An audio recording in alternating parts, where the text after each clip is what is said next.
Hey, I'm Olivia, And hey, I'm Dad. and you're listening to Soarin' Around WDW.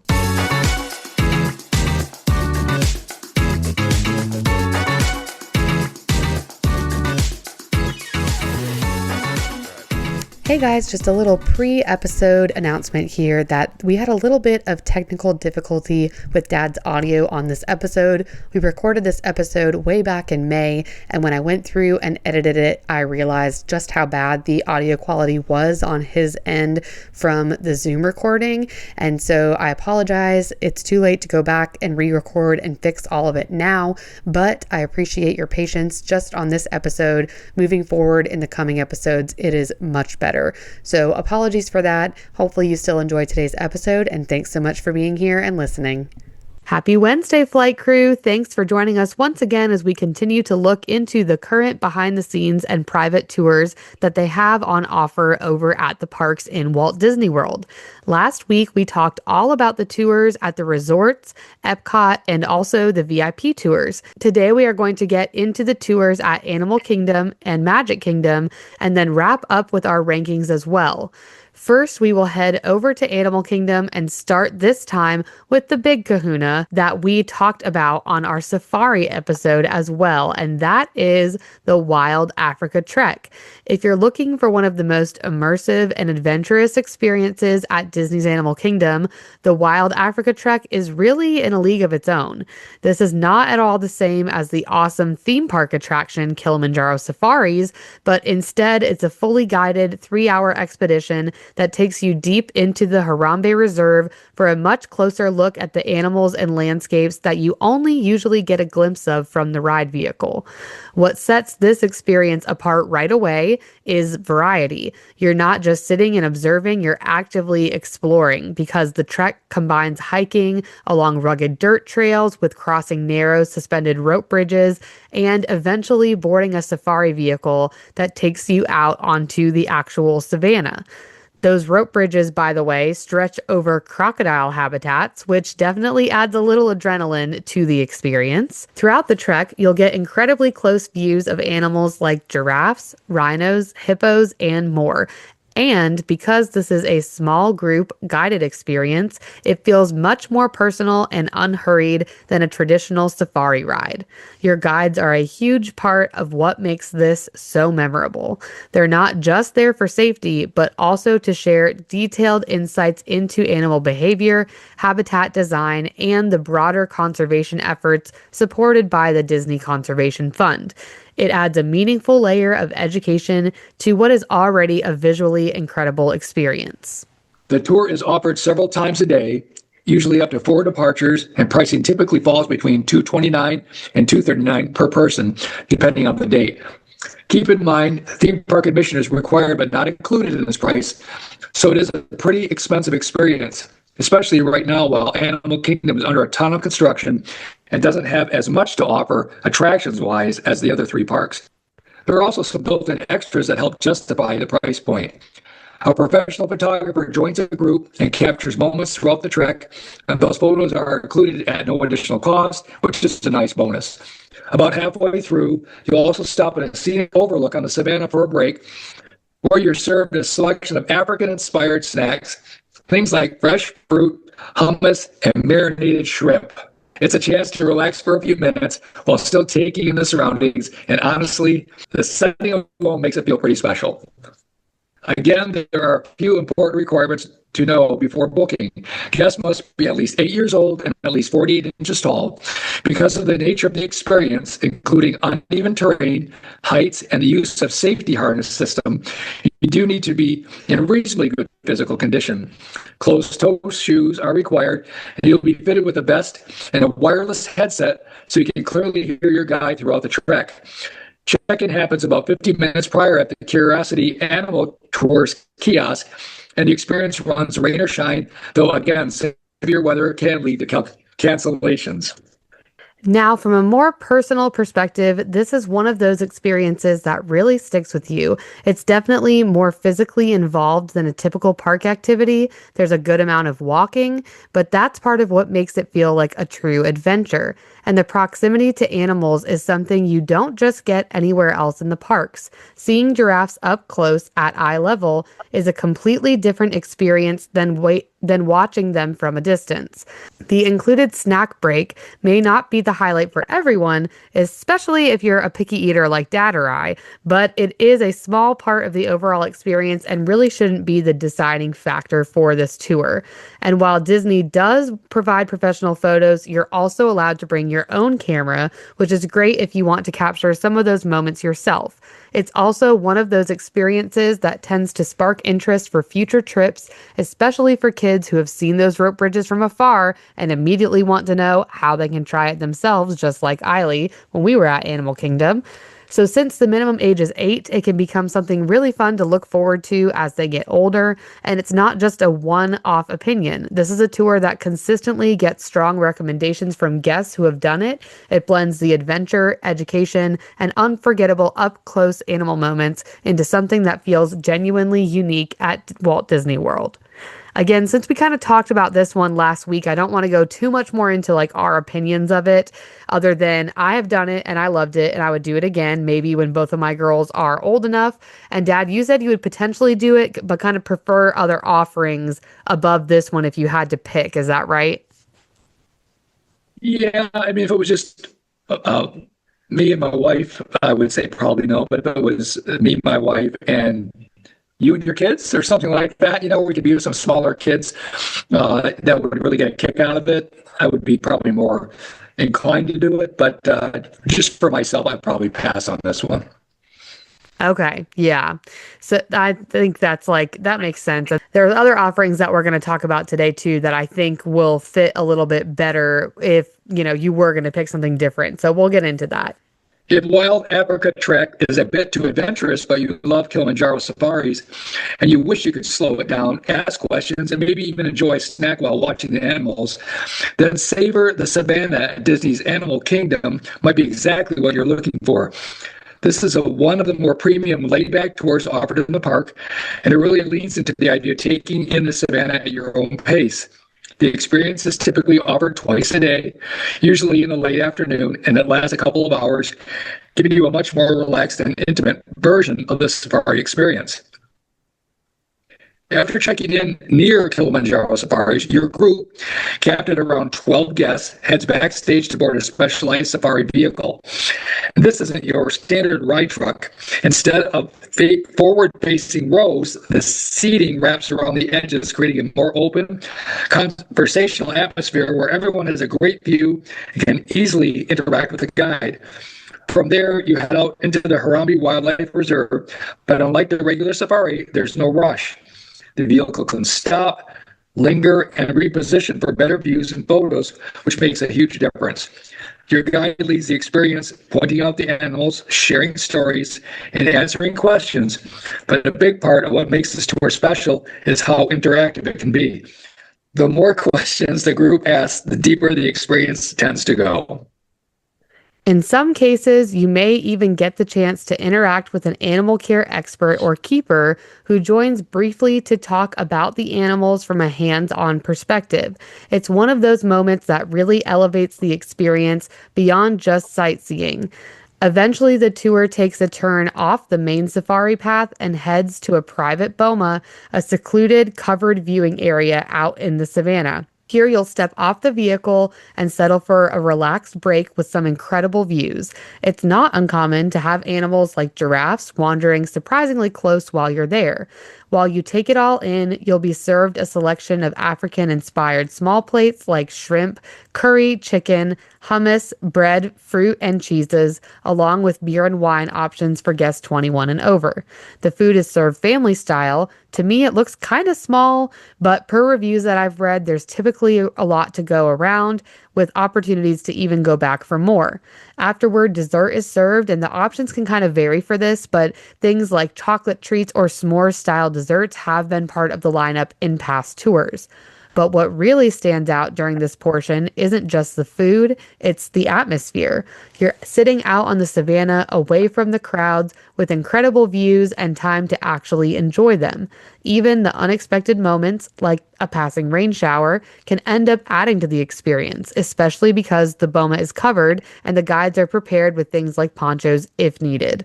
After the break, you'll hop back on the vehicle to finish your safari, wrapping up this experience with a final loop through the reserve before heading back.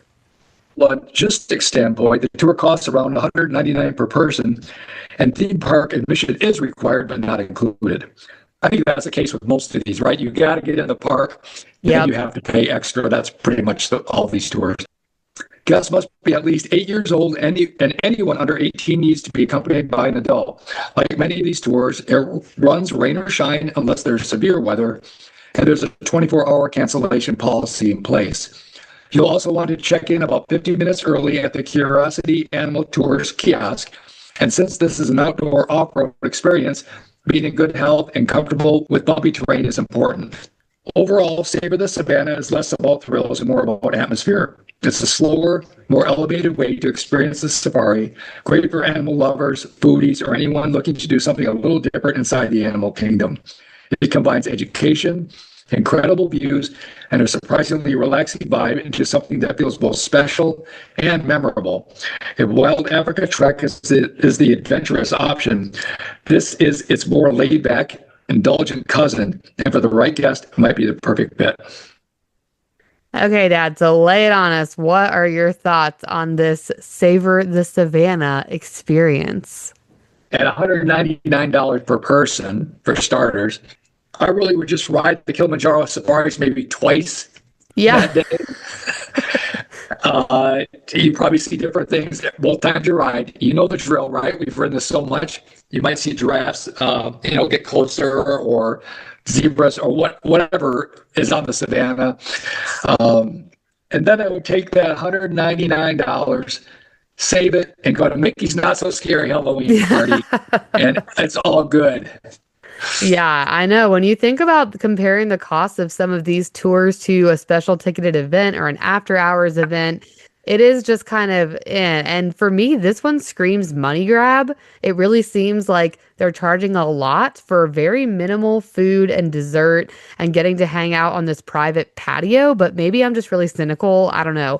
If I'm going to pay for an experience, I want an experience. And this is just kind of not my thing. I would much rather do the Wild Africa Trek. Wouldn't you agree, Dad? I mean, the price isn't that different between this and the first one we talked about.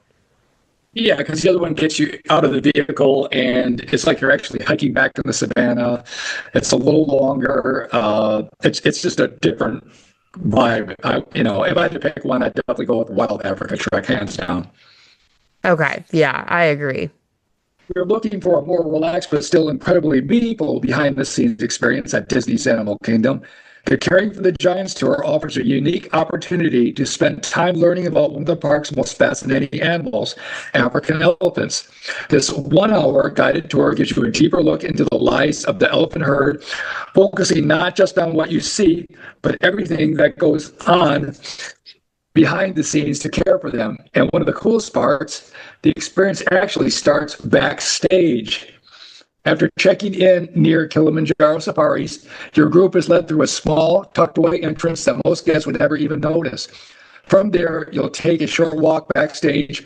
No photos allowed during this portion, but it's a fascinating glimpse into the operational side of the park. Depending on the day, you might catch things like safari vehicle training, animal care areas, or even hidden design details that aren't visible from the guest side. From there, you'll hop into a van for about a 10-minute drive behind the savannah. Along the way, your guide may point out some really interesting locations like animal barns, behind-the-scene care facilities, and even where food is grown specifically for the animals.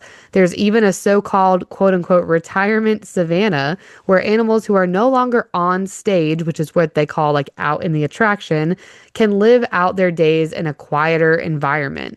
It's a perspective of Animal Kingdom that most guests never get to see. So once you arrive in the elephant area, you'll actually head up to a viewing platform that overlooks the savannah used during the safari.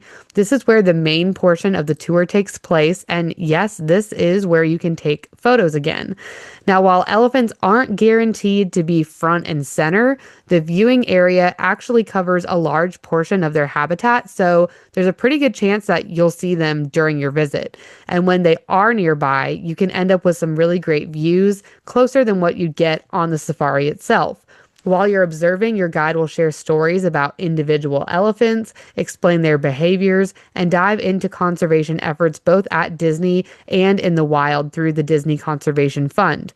It's very interactive too. Guests are encouraged to ask questions. Guides are usually more than happy to go into as much detail as you'd like. And there are some hands-on learning moments that make the experience stand out.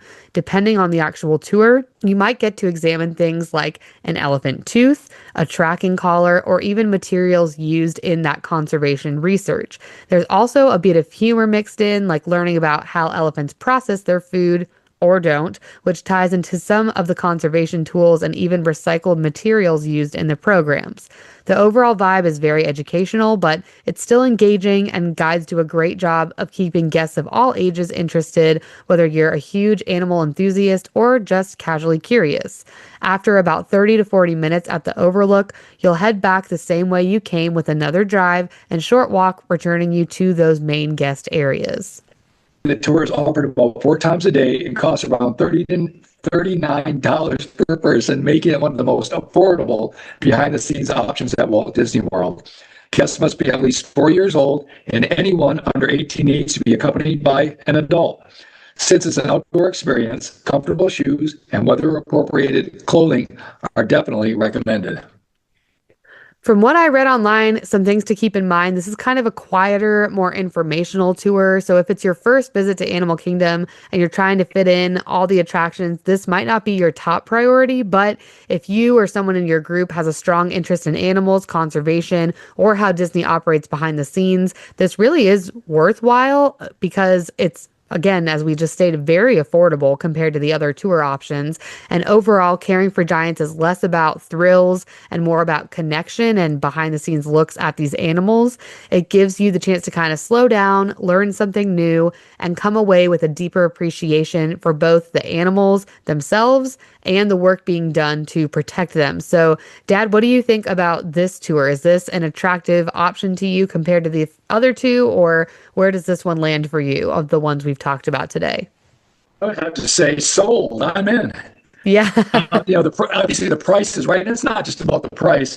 The fact that you go behind the scenes, I'm a big behind the scenes guy. I love to go behind the scenes of anything, Disney at the park. So I would say, and be able to see the elephants maybe a little bit closer, get a little bit more background on all that, I think would be awesome. So yeah, I would definitely do this tour. Okay, yeah, I agree. This is one that is up there with behind the scenes for me, getting to do this and that. They're both very, very affordable. You could do both and more instead of one of the other ones we talked about with the price. So it's like thinking about having to choose between things. This is a cool one that is not super long, but is long enough to kind of get to see that, like you said, behind the scenes areas you normally don't. That's not something that normal guests get to see. So I agree with you. I think this is up there for me on choices out of what we've talked about this week and last week. Yes, and for the price of those other tours, you could go behind the seeds tour, as you talked about. And this tour that we just talked about, Caring for Giants, and you can eat at the Garden Grill, and you could probably get some souvenirs. Yeah. All for the price of one of those other ones. That's just the way I think. Okay, and if you're looking for one of the most unique and intimate animal encounters at Disney's Animal Kingdom, the Up Close with Rhinos tour is easily one of the most memorable hidden gem experiences you can book.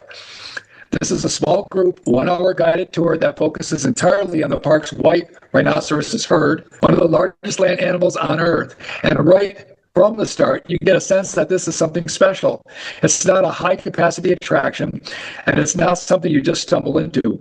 With only limited number of spots and typically just one departure per day, it has a reputation for being one of the harder tours to secure. Once your group checks in near Kilimanjaro Safari's entrance, you go through waivers and a quick briefing before being escorted backstage. And from there, the experience shifts pretty quickly from theme park environment to the behind-the-scenes working animal care facilities. You'll board a transport vehicle and take a short ride to the Rhino barn area, where you meet members of the animal care team. This is where the experience really starts to go beyond observation and into education. Keepers share detailed information about white rhinos, their biology, behavior, and the conservation challenges they face in the wild. It's a chance to hear directly from the people who work with these animals every day, and the conversations often feel very open and interactive depending on the group. From there, you'll continue out to the outdoor rhino habitat area, and this is the moment most guests are there for, the actual up-close encounter. Guests are positioned in a designated viewing area while a rhino is brought into view, typically being cared for or fed by a keeper. On a good day, the rhino is just a short distance away, close enough that you can really appreciate its size, texture, and presence in a way that photos or the safari really don't do it justice and don't quite capture that experience. One of the most talked about parts of this experience is that under careful supervision, guests are given the opportunity to gently touch the rhino through a designated safe area. It's a very structured interaction designed with both guest safety and animal welfare in mind, but it's still an incredibly rare moment, something that very few people ever get to do in their lifetime. Guests are rotated through in small groups, and there's usually time for everyone to participate at their own pace. After the interaction, there's often a chance to ask additional questions, and the keepers will continue to share insights about rhino care and conservation work supported through the Disney Conservation Fund. The focus, again, is very much on education as well as experience, which helps give context to what you've just seen and done. Logistically, there are a few important things to know. The tour is priced around $49 per person, requires a separate park admission, and is typically offered just once a day. Guests must be at least 4 years old, and anyone under 18 must be accompanied by an adult. Photography and phones are not allowed during backstage portions of the tour, and everything operates under strict safety and animal care guidelines. There are also some accessibility considerations. Guests are expected to be able to move through backstage areas and transfer as needed depending on mobility devices. The experience is outdoors, so weather can play a role, and it does run rain or shine unless conditions are severe. From a timing standpoint, check-in happens around 50 minutes before your scheduled start. Punctuality really matters here. Late arrivals aren't able to join once the group has moved backstage. What makes this tour stand out isn't just the novelty of being close to a rhino, it's a combination of scale, education, and rarity. You're not just seeing an animal from a vehicle or behind glass. You're stepping into a working conservation environment, hearing directly from the people who care for these animals, and getting a perspective that most theme park guests never even realize exists. It's short, it's simple in structure, but it leaves a lasting impression, especially because it connects the experience back to the larger conservation work happening both in the park and in the wild. Yeah, this one sounds like a really cool and inexpensive experience as well. And I really like how they have these individual animal options. So definitely something to look into. What are your thoughts on this rhino tour, Dad? It's clearly another one I would do. It's short, but to be close to a white rhino that's extremely rare, and you're still behind the scenes to some degree, right? Which is super cool. Yeah, this one and the other tour we just talked about, I would say those are definitely two that I would do. Yeah, I agree. And hearing that the age is 4 and up, it's like you're allowed to do it with younger kids, which, Blake's about to be 4, so we would qualify for both of these, and that would just be a really, really cool experience for them to get to do and to have in their lifetime. And like you said, something most people don't get to do, very rare. And so, yeah, I think this one is high up on the list as well. So now that we've finished the animal kingdom section, is there an animal not listed that you would want to do an up close and personal tour with that they haven't offered already, like the rhinos or elephants? Is there a different animal that you would prefer? Well, one animal I don't think I would want to do would be a snake tour Oh, uh, yeah. or a bat tour. They got those big hanging bats that Oh, are in yeah. there in that one area, which is super cool to see, but not my idea. I thought maybe you get up close and personal, maybe not too close, to the gorillas. Oh, yeah. Mm-hmm. I think that would be super cool. I don't know how they would pull that off, but yeah, I would. I think a gorilla tour would be super cool, super special. Yeah, I agree. My very first thought was giraffe, but I know like a lot of local zoos, like ours does, have like a giraffe feeding experience, and they're a little bit easier of an animal to get up close and personal to. But another one that I thought would be really cool is even like, like you said, maybe not up close and personal, but closer and seeing more behind the scenes of like the tiger trek experience that they had the little baby tiger Basco not that long ago. Now he's growing up, but just getting to see them and kind of how they care for them and different things like that would be really cool and a unique experience. But obviously you're probably not going to get to pet the tiger or the gorilla, but just getting to see their habitats and how they take care of them would be cool. Yes, you could pet the gorilla, but he'd probably throw you around like a beanbag, so it's probably Yeah. not a good idea. Yeah. Yeah, exactly. Okay, now to get into the tour that I have very fond memories of. If you're someone Yes. who loves peeling back the layers of how Disney actually works, the Keys to the Kingdom tour at Magic Kingdom Park is basically the deepest dive you could take into history, design, and hidden infrastructure of the park. This is a 5-hour guided walking tour that explores not just the guest facing side of the Magic Kingdom, but also the storytelling, planning, and behind the scenes systems that make the park function every day. It's equal parts history lesson, backstage access, and operational deep dive. And it's very much designed for guests who are curious about how the magic is built. The experience begins at Town Square Theater, right at the front of the park. After check-in, guests meet their tour guide, usually identifiable by a plaid vest, and receive their name tags, headsets, and a rundown of the rules. One of the most important being that photography is not allowed for the majority of the tour, especially once you go backstage. From there, the tour moves into the Main Street USA, where you start to understand just how intentional every detail is. Guides point out hidden tributes in the windows above the shops, which honor the Imagineers and contributors who helped build the park. You also get a closer look at storytelling elements like the Roy O. Disney statue and learn how the relationship between Walt and Roy Disney shaped the creation of the park itself. As you continue through the park, the focus shifts into Adventureland, where classic attractions like the Jungle Cruise, Pirates of the Caribbean, and the Enchanted Tiki Room are used as case studies in how Disney developed immersive storytelling environments. Even when attractions are closed or altered for refurbishment, guides adapt the content, often replacing ride experiences with detailed historical context. At some point in the tour, guests step backstage, an area completely invisible to regular park visitors. This is where the experience really shifts.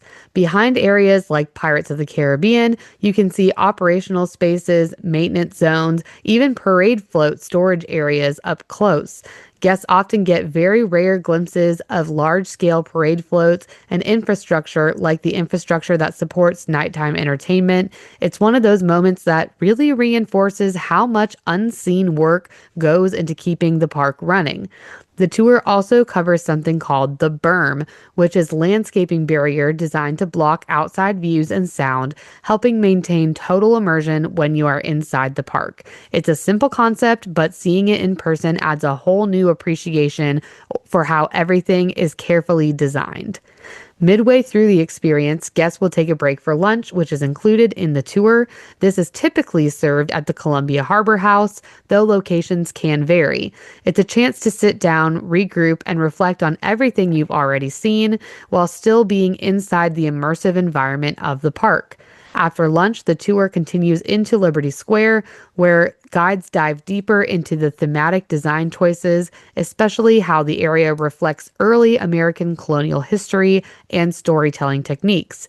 From there, the guests will get a unique perspective on Dad's favorite, the Haunted Mansion, including both its historical development and some of the engineering and illusion techniques that bring it to life.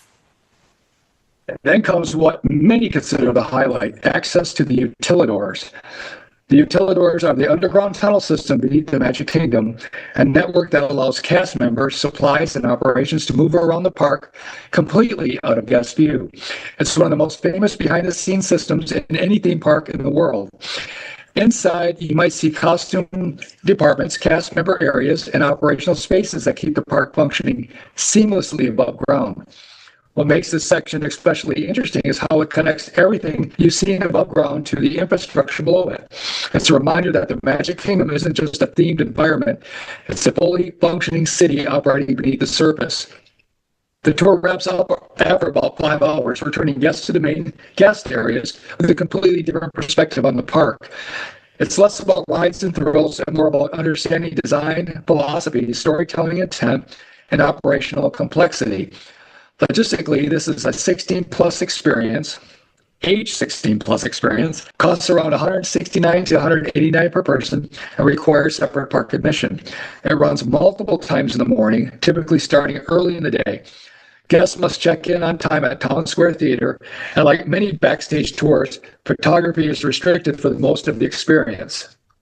Now, Dad and I did this tour together back in 2010 when I graduated high school. I was a young graduate, so I was 16 when I graduated, and that's the age you have to do in order to take this tour. So it was the perfect graduation present. So, Dad, had you done this tour before that, or was that your first experience also? I couldn't remember. You had done it before once, right?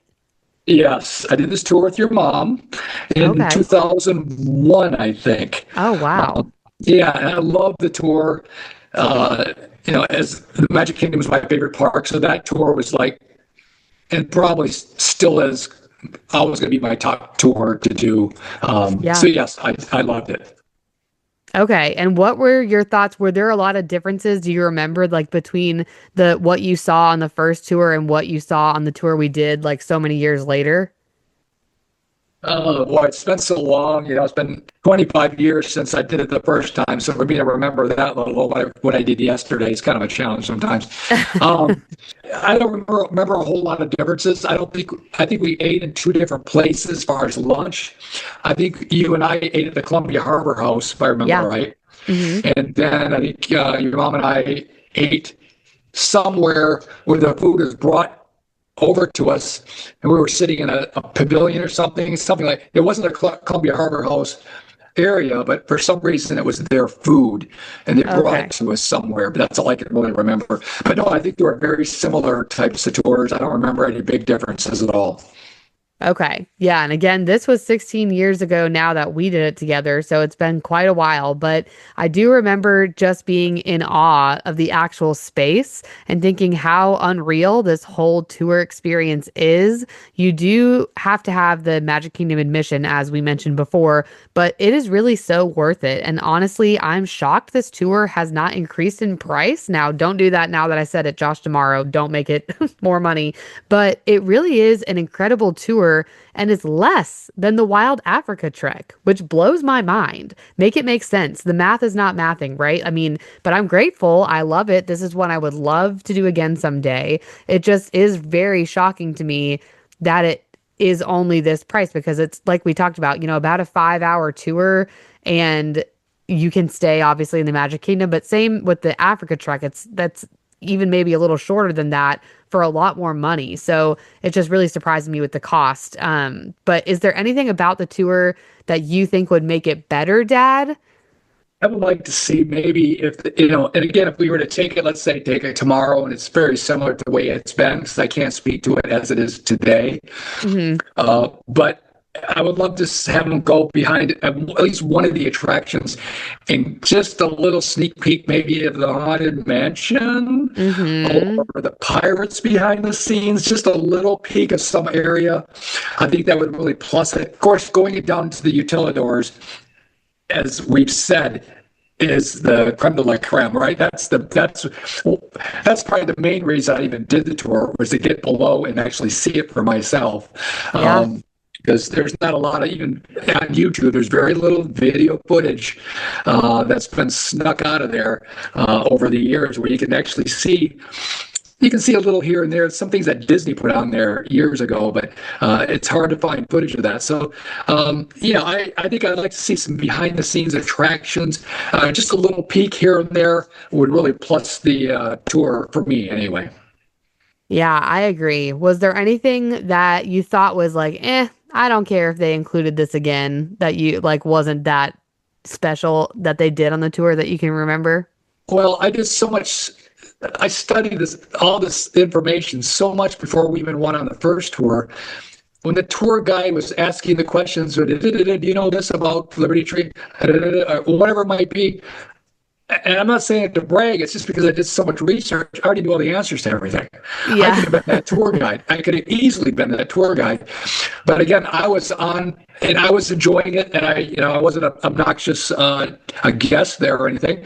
I enjoyed it immensely. It was fun to walk through the park and get some background information where I didn't know everything, but I knew most of the things that he said already. But again, to going down to the utilidors, to me, I paid money probably just to do that. Okay. Yeah. Yeah, that's true. So it sounds like you would definitely do the tour again in the future. I'll do it tomorrow. Yeah, me Let's too. go. Let's go. Let's go, Lip. Sign us up. I'm gonna fly down there real quick. Okay, so currently there are no offerings for tours over at Hollywood Studios, which I feel like is such a missed opportunity. I know Studios is kind of like a lost park right now and can't really find its footing. They can't quite figure out what the theming is, but I love it so much. It's my favorite park, as we've talked about, always has been since it was MGM Studios, still is today. And I definitely have some ideas for next week when we kind of get into dreaming up our own tour ideas. So, as we did for the last past tours, and as we did for our previous Parks of the Past and Parks of the Present episodes that we've done in the past, we did that for like when we did our Hollywood Studios, Magic Kingdom, Epcot, Animal Kingdom, Parks of the Present, and Parks of the Past series last year. We are going to rank our choices from today and last week's episodes in order of top to bottom. And this will solely be based off of kind of what we think from the descriptions or our experience if we've done it, because we really haven't done most of these. So this is really all opinion based. So don't come up in arms at us.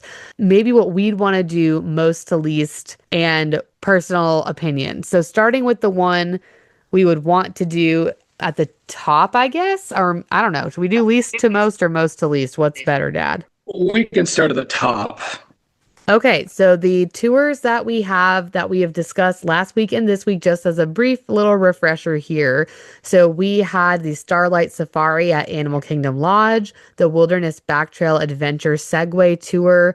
We also talked about Behind the Seeds, Dive Quest at Epcot, In the Seas Adventure, and the VIP tour last week. This week we talked about Wild Africa Trek, Savor the Savanna, Caring for Giants, Up Close with Rhinos, and the Keys to the Kingdom tour. So, Dad, give us your rundown from the number one tour you want to do to the bottom.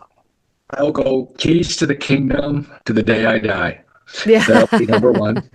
Two will be Behind the Seeds at Living with the Land.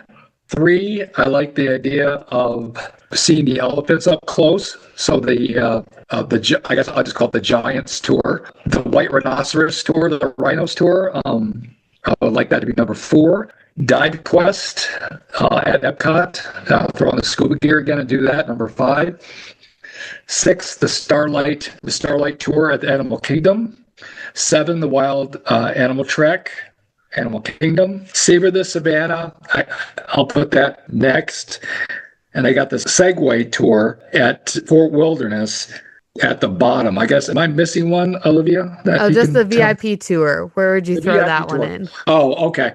I'll slide the VIP tour. We'll just say that's number 9, and then the Segway tour at over at the campground. I would say that's dead last. Give me a horse. Give me a bike. I'm not doing that. Yeah, we were very close with ours. So our top 4 were the same. So it was Keys to the Kingdom, Behind the Seeds, Caring for Giants, Up Close with Rhinos. Then I slid VIP tour in right there. The dive quest over at Epcot, Wild Africa Trek. I put the Segway tour next, but I agree it should be a bike or a horse or something. Starlight Safari at Animal Kingdom Lodge, just because I feel like it's not that different than the safari you go on, except for you're wearing night vision goggles. And Savor the Savanna dead last, because that one I just truly do not understand at all. So that's kind of my top to bottom list. We'd love to know which of these tours are on your Disney wish list, or are doing all of the tours that they have available on your list. Please let us know over in the comments, DMs, email, all that good stuff. We would love to hear from you guys about which tours are absolute must for you and which ones are misses. For our Would You Rather this week, let's just make it simple. We're going to do, would you rather do the Caring for Giants with the elephants or Up Close with Rhinos? Which one would you pick? And we eventually will have to kind of go through the offerings at other parks across the globe too, because Disneyland has some pretty cool tours. So eventually when we get into Disneyland's history, parks of the past, present, future, we'll do a tours thing down the road at some point. But this is already a pretty comprehensive episode. So now we do want to discuss the tours that we wish they had. That will be coming to your listening platform of choice next week. But for now, that is all. Thank you all for listening, and we will see you guys next week. See you next week. Hey, thanks so much for listening. If you enjoyed today's episode, be sure to give us a follow on Instagram at Soarin' Around WDW Pod, where we share fun reels, throwback photos, and dive into weekly polls and debates. If you're listening on Spotify, be sure to follow and hit that 5-star button. If you are over on YouTube, subscribe and leave us a comment as well. If you're listening on Apple, a 5-star rating and a written review would mean the world. You can also now support the show through our Patreon at patreon.com/Soarin'AroundWDW podcast by becoming a free or paid member and finding exclusive content and bonus episodes and videos there too. Thanks again for joining us. Catch you on the next flight.